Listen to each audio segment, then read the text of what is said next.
Mediados del siglo XIII fue una época de grandes cambios y agitación. El otrora poderoso Oriente Latino, establecido por las cruzadas anteriores, se estaba desmoronando. La caída de Jerusalén en 1244 envió ondas de choque a través de la cristiandad. Los estados cruzados, pequeños focos de control cristiano en Tierra Santa, estaban bajo la creciente presión de poderosos gobernantes musulmanes. La amenaza del este crecía y la existencia misma de estos puestos avanzados cristianos estaba en peligro.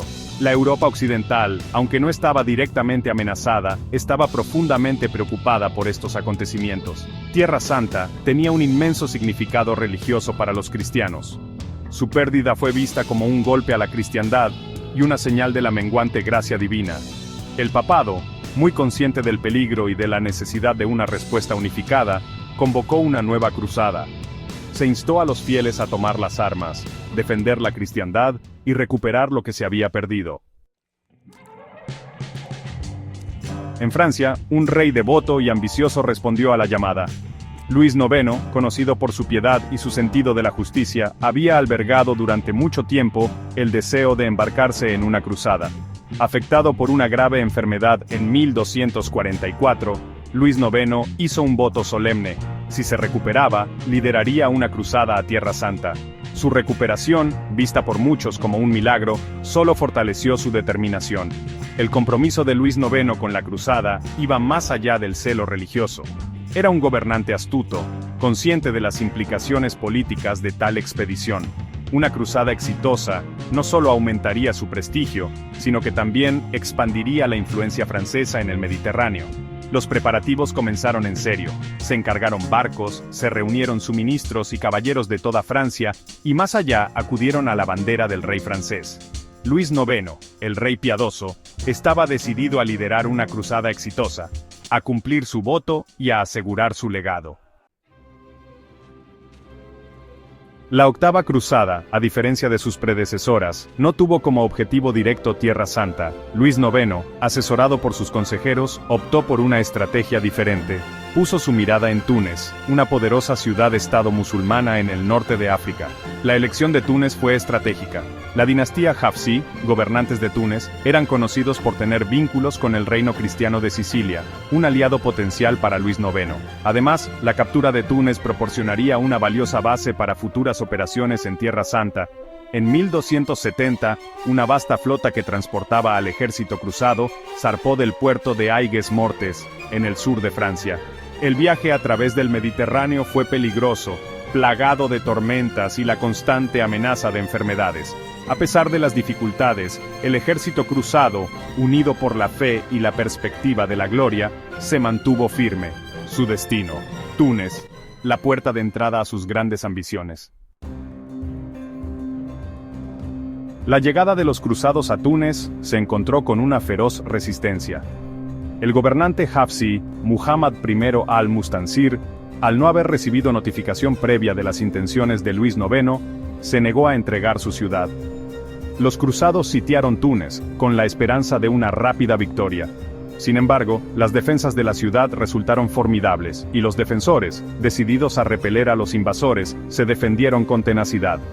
El abrasador calor del verano del norte de África causó grandes estragos en el ejército cruzado. La disentería, una enfermedad mortal, se extendió por las filas, debilitando a los soldados ya agotados. A pesar de la disminución de su número y el deterioro de las condiciones, los cruzados persistieron. Luis IX, aunque debilitado por la enfermedad, seguía siendo un faro de esperanza, instando a sus hombres a avanzar.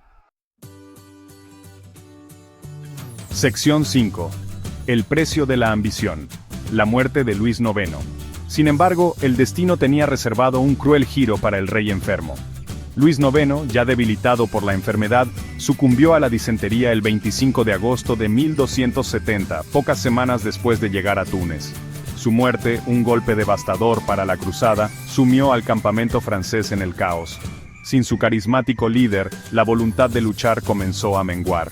El asedio, ya vacilante, estaba al borde del colapso. Carlos de Anjou, hermano de Luis IX, llegó a Túnez con refuerzos poco después de la muerte del rey. Sin embargo, ya era demasiado tarde para salvar la situación. Los cruzados, desmoralizados y asolados por la enfermedad, no estaban en condiciones de continuar la lucha.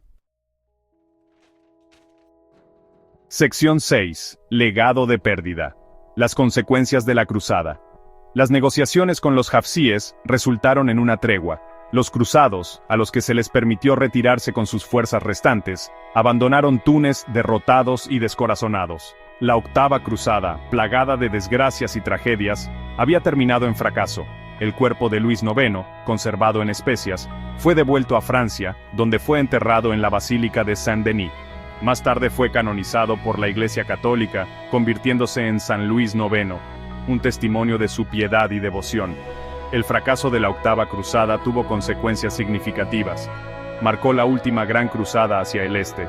El sueño de reconquistar Jerusalén y restaurar el Oriente Latino se desvaneció, reemplazado por una creciente desilusión y un entusiasmo menguante por tales empresas. Sección 7.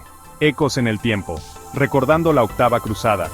La octava cruzada, aunque fue un fracaso militar, dejó un impacto duradero en la historia. Puso de manifiesto la creciente disparidad entre los ideales de las cruzadas y las duras realidades de la guerra en el siglo XIII. La cruzada también puso de relieve el cambiante panorama político de Europa. El ascenso de poderosos monarcas, como Luis IX, señaló un alejamiento de la autoridad papal y un acercamiento a un poder secular más centralizado. Además, la octava cruzada, en particular la trágica muerte de Luis IX, capturó la imaginación de cronistas y artistas por igual. La piedad del rey, su fe inquebrantable y su muerte prematura se convirtieron en el tema de numerosas obras de arte y literatura. Sección 8. Lecciones no aprendidas. La llama menguante de las cruzadas. La octava cruzada, que llegó al final de la era de las cruzadas, reveló los defectos inherentes al concepto de guerra santa. Demostró las limitaciones del celo religioso frente a los desafíos logísticos, las maniobras políticas y la naturaleza impredecible de la guerra. El fracaso de la octava cruzada, combinado con la menguante influencia del papado y las cambiantes prioridades de los monarcas europeos, marcó el principio del fin de las cruzadas a gran escala, el sueño de una cristiandad unificada, marchando hacia el este para reclamar Tierra Santa, se desvaneció en los anales de la historia. La octava cruzada, un conmovedor recordatorio de los costes de la ambición y el poder perdurable de la fe, se convirtió en una nota a pie de página en la larga y compleja historia de las cruzadas. Sección 9.